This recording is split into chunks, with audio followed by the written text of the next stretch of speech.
Un palais qui glisse sur une table, qu'est-ce qui lui arrive? Il s'arrête. Ah non, mais il s'arrête, on n'a pas le droit de le dire. Les 3 mots qu'on a le droit de dire, c'est accélérer, ralentir, tourner. Alors, le palais glisse sur la table, il ralentit. Il ralentit à cause de quoi? Ben, il ralentit parce qu'il frotte sur la table. Et alors, donc, si on supprime le frottement sur la table, alors là, on voit qu'il ralentit. Si on supprime le frottement sur la table, c'est ce que montre cette vidéo. Vous avez vu en TP ce genre de palais, il y a une soufflerie à l'intérieur qui permet au palais de se surélever, de pas beaucoup, hein, mais il se surélève, ce qui fait qu'il ne touche plus la table. Donc cette vidéo montre bien qu'il ne touche plus la table. Et donc maintenant, quand on lance le palais sur la table, eh bien on voit que il s'arrête de ralentir. Quand il touche la table, il ralentit.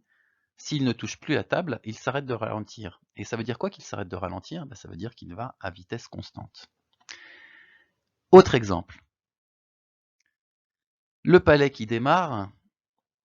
Alors non, démarrer, ça n'est pas un mot autorisé. Donc, quand la main le pousse, le palais accélère. On voit les points sur la chronophotographie qui, au moins au début, sont de plus en plus espacés. Ça veut dire qu'il accélère. Il accélère à cause de quoi?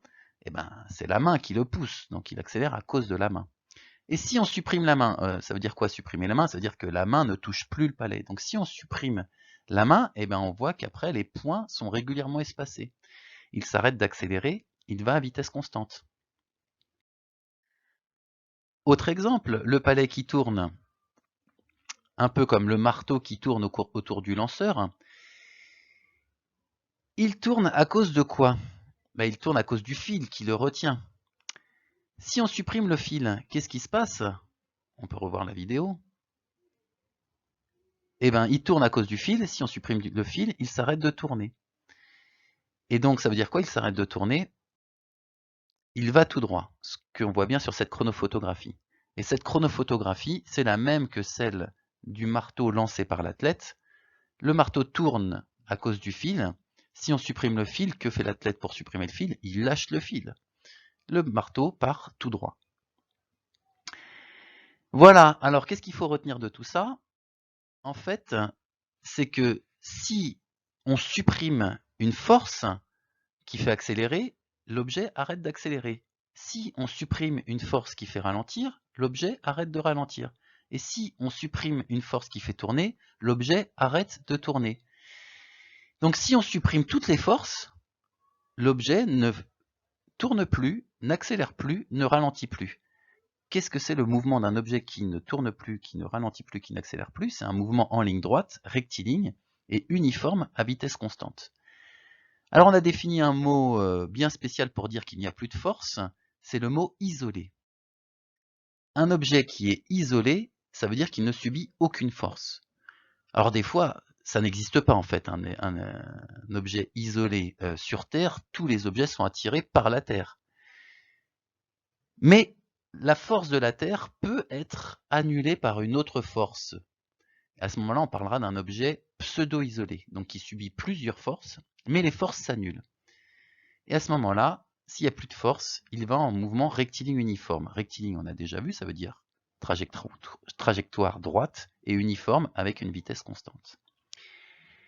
Voilà, donc ça raconte exactement la même chose qu'une force. Une force fait accélérer, ralentir ou tourner. S'il n'y a pas de force, ça n'accélère pas, ça ne ralentit pas et ça ne tourne pas. Que dit ce principe en plus? C'est que si on arrête la force, l'effet de la force s'arrête tout de suite. Donc on retiendra que l'effet d'une force est instantané. C'est ça que raconte le principe d'inertie. Alors une dernière idée cachée dans le mot force, qui va nous permettre d'aboutir à une formule qui permet entre autres de calculer la valeur des forces, en parlant de la masse du système.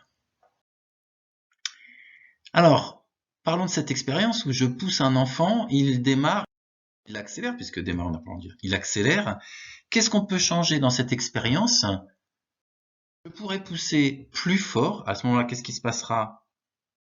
Il va accélérer plus. On a vu ça en TP.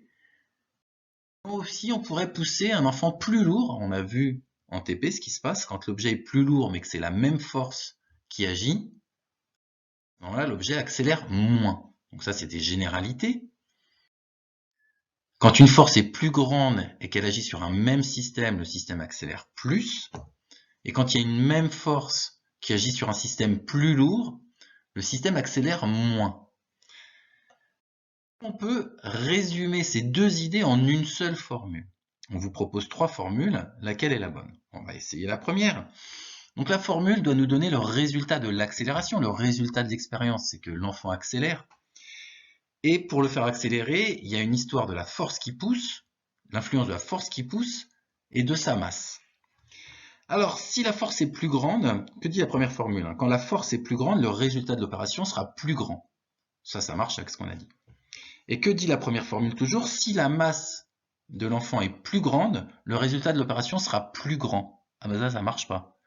On a dit que si la masse de l'enfant est plus grande, il doit accélérer moins. Donc c'est pas la première formule. Essayons la deuxième. Toujours, si la valeur de la force F est plus grande, le résultat de l'opération sera plus grand. Ça va. Et si la masse au dénominateur est plus grande, le résultat de la division sera plus petit. L'accélération est plus petite. Ça marche. C'est celle-là la formule qui est bonne, c'est celle-là qu'on garde. Voilà, donc cette formule permet de calculer l'accélération d'un système qui subit une force F, et ce système a une masse M.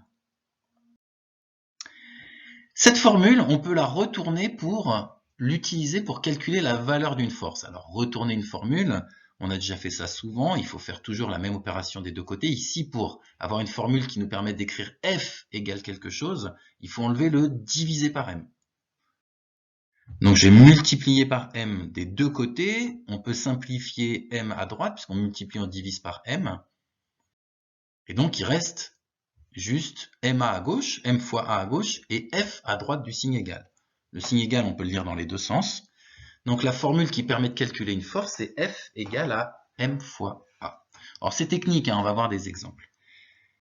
Mais avant ça, cette formule a aussi des influences sur les unités. Si jamais dans les expériences, le système a une masse de 1 et que son accélération vaut 1, la force qui le pousse, qui le tire, elle vaut 1. 1 fois 1 égale 1. Mais 1 quoi?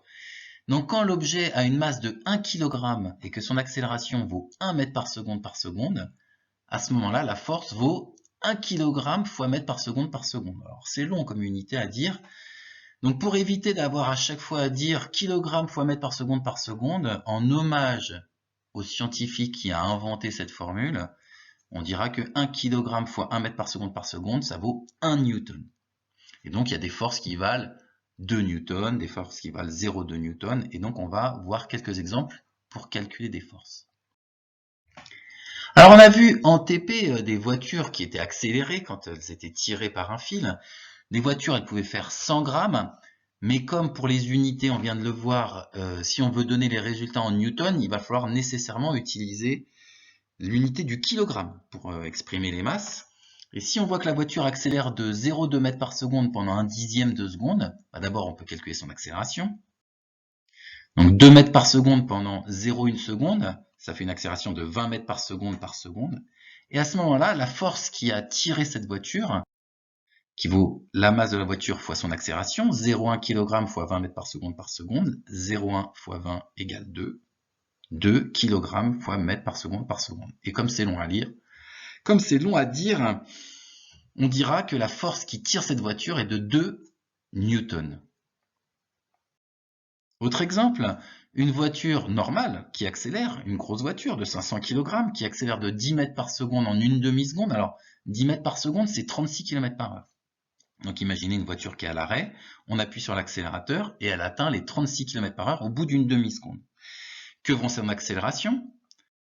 Donc 10 mètres par seconde pendant une demi-seconde, c'est pareil que 20 mètres par seconde.